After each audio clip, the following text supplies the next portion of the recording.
అందరికీ నమస్కారం అండి. ప్రజెంట్ అయితే మన నర్సాపురం రైల్వే స్టేషన్ దగ్గర అయితే ఉన్నాం.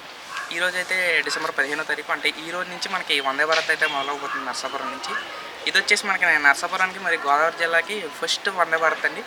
ఇక ట్రైన్ డీటెయిల్స్లోకి వెళ్ళిపోతే train number 20677 20678 MGR Chennai Central Narsapuram MGR Chennai Central Vande Bharat Express అండి. ఈ ట్రైన్ మొత్తం మనకి వారంలో 6 రోజులు అయితే ఉంటుంది. మంగళవారం అయితే సెలవు అయితే ఉంటుంది.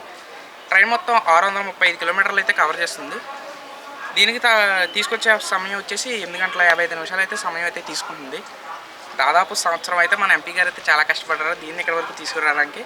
మన ట్రైన్ అయితే స్టాప్లు వచ్చేసి చెన్నైలో బయలుదేరిన తర్వాత మార్నింగ్ చెన్నైకి నుంచి 5:30కి అయితే బయలుదేరుతుందండి. 5:30 నుంచి బయలుదేరిన తర్వాత ఫస్ట్ స్టాప్ వచ్చేసి రేణిగుంట, తర్వాత స్టాప్ వచ్చేసి Gudur, Nellore, Ongole, Tenali junction, Vijayawada junction, Gudivada junction, Bhimavaram town మరియు నర్సాపురంకి అయితే చేరుకుంటుందండి. తిరుగు ప్రయాణంలో మళ్ళీ 2:50కి అయితే మన నర్సాపురం నుంచి బయలుదేరి రాత్రి 11:30కి అయితే చెన్నైకి అయితే చేరుకుంటుందండి. మన ట్రైన్ కోచ్ కాంపోజిషన్ వచ్చేసి మొత్తం 8 కోచ్ల ఫార్మేషన్ అయితే ఉంటుందండి. మనకి ఒక ఎగ్జిక్యూటివ్ చైర్ కార్ కోచ్, మిగతా అయితే ఏసీ చైర్ కార్ కోచ్లు అయితే ఉంటాయి. మనకి ప్రైజింగ్ వచ్చేసి చైర్ కార్కి వచ్చేసి 1635 రూపీస్ అంటే 1635 రూపాయలు అయితే ఉంటుంది నర్సాపురం నుంచి చెన్నై వరకు. మరియు మనకి executive chair car coaches prices వచ్చేసి 3030 రూపాయలు అయితే ప్రైజ్ ఉంటుందండి. మన ట్రైన్ అయితే ఇక్కడ పొడిగించడానికి ఒక మెయిన్ రీజన్ అయితే ఉంది. అది వచ్చేసి విజయవాడ ట్రాఫిక్ ప్రాబ్లం. ఎందుకంటే మనకి తెలిసింది విజయవాడ అనేది 4th బిగ్గెస్ట్ రైల్వే స్టేషన్. రోజుకి 250 ట్రైన్స్ అయితే హ్యాండిల్ చేస్తుంది ఇంక్లూడింగ్ ఫ్రైడ్. చాలా మెయిన్ లైన్స్ అయితే అక్కడ జాయిన్ అవుతాయి కాబట్టి ట్రాఫిక్ ప్రాబ్లం చాలా అయితే ఉంటుంది. ఈ ట్రైన్ ఇక్కడ వరకు పొడిగించడానికి అయితే రీజన్ వచ్చేసి మనకి ఈ ట్రైన్ అయితే మధ్యాహ్నం 12ంటికల్లా చెన్నై నుంచి బయలుదేరిపోయి మధ్యాహ్నం 12ంటికల్లా విజయవాడకి అయితే చేరుకుంటుంది.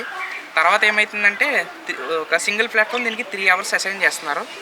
సో ఆ 12 to 3 అనేది చాలా బిజియెస్ట్ స్లాట్ అండి. మనకి చాలా ట్రాఫిక్ అయితే చెన్నై నుంచి కానీ మనకి హైదరాబాద్ నుంచి వచ్చే ట్రైన్స్ అయితే ఆ స్లాట్లో అయితే ఎక్కువగా వస్తాయి. సో ఈ ప్రాబ్లమ్ని హ్యాండిల్ చేస్తాకి ఈ స్లాట్ని యూజ్ చేసుకుని మనకి నర్సాపురం వరకు పొడిగిస్తే ట్రైన్కి ఆక్యుపెన్సీ కూడా పెరుగుద్దనే ఉద్దేశంతో దీన్ని ఇక్కడ వరకు పెంచడం అయితే జరిగింది.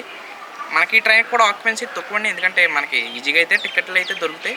ఇది సాయంత్రం విజయవాడ నుంచి బయలుదేరేపటికి 3:20 టైంకి అవుతుంది. ఇది వెళ్ళిన 10 నిమిషాలకైతే మనకి జనశాత అయితే అవైలబుల్ అయితే ఉంటుంది.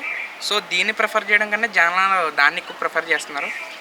పైగా ఇది వయా రేణిగుంట వెళ్తుంది, కొంచెం ఎక్స్ట్రా టైం తీసుకుంటుంది. ఇది రెగ్యులర్ చెన్నై రూట్ అయిన సుళ్ళూరుపేట మీదుగా చెన్నై అయితే చేరుకుంటుంది. సో ఈ డిఫరెన్సెస్ వల్ల మ్యాక్సిమం జనాలు దాన్ని అయితే ప్రిఫర్ చేస్తున్నారు. ప్రైజింగ్ విషయంలో అట్ల విషయంలోగా దీని అయితే తక్కువ ప్రిఫర్ చేస్తుంటే దీనికి ఆక్యుపెన్సీ కూడా తక్కువ.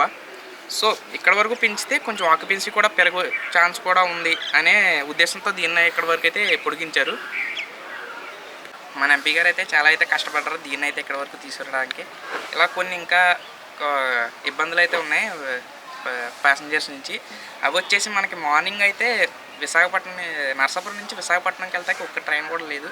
మార్నింగ్ లాస్ట్ భీమవరం అయితే టాటానగర్ ఎర్నాకుళం అది వెళ్ళిపోయిన తర్వాత ఇంకా మనకి 12 అవర్స్ నైట్ మళ్ళీ తిరుపతి, పూరి, బిలాస్పూర్ బండి వచ్చే వరకు మళ్ళీ నైట్ వరకు మనకి విశాఖపట్నం బండి లేదు. సో జనాలు అయితే చాలా ఇబ్బంది పడుతున్నారు. విశాఖపట్నంకి అయితే ట్రావెల్ చేయాలంటే ఇక్కడ నుంచి నిడదవోలు వెళ్ళి నిడదవోలు నుంచి అప్పటికే పైనుంచి వచ్చే ట్రైన్లు అయితే చాలా ఫిల్ అయిపోయి ఉంటాయి. సో చాలా అయితే సీట్ల గురించి అయితే చాలా ఇబ్బంది అయితే పడుతున్నారు. ట్రైన్ ఫిల్ అయిపోవడంతో ఇక్కడ నుంచి వెళ్ళి అక్కడ ఎక్కాలంటే చాలా అయితే కష్టం అవుతుంది. ఇంకా మనకి కొన్ని రాజమండ్రికి మెమూ సర్వీసులు అయితే కూడా కొత్త పెంచాలి. రోజుకి సింగిల్ సర్వీస్ అయితే ఉంటుంది. మార్నింగ్ వచ్చిన బండి మళ్ళీ నైటే వెళ్తుంది. మళ్ళీ ఇంకా మధ్యలో ఎక్కడ రాజమండ్రికి డైరెక్ట్ మనకి మెమూ సర్వీస్ అయితే లేదు. ఇంకా మెమూ సర్వీస్ని అయితే పెంచాలి. ఇంకా విశాఖపట్నం నుంచి వచ్చే ట్రైన్స్ని మెమూస్ని విశాఖపట్నం రాజమండ్రి తిరిగే మెమూస్ని కొన్ని అయితే ఇక్కడికి ఎక్స్టెండ్ చేస్తే కొంత బెటర్ అయితే ఉంటుంది.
వీడియో కెమెరా అవుతుందా బండి కంటే స్పీడ్గా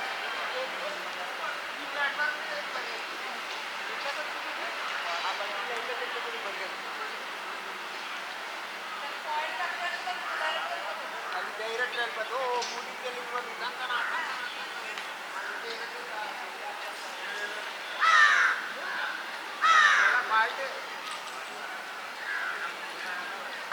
వీడియో అయితే అంటే అండి ఇంకా ఇంకో వీడియో అయితే కలుసుకుందాం. నేను మీ Challa Reddy, signing off from Narsapuram. జై హింద్, జై భారత్.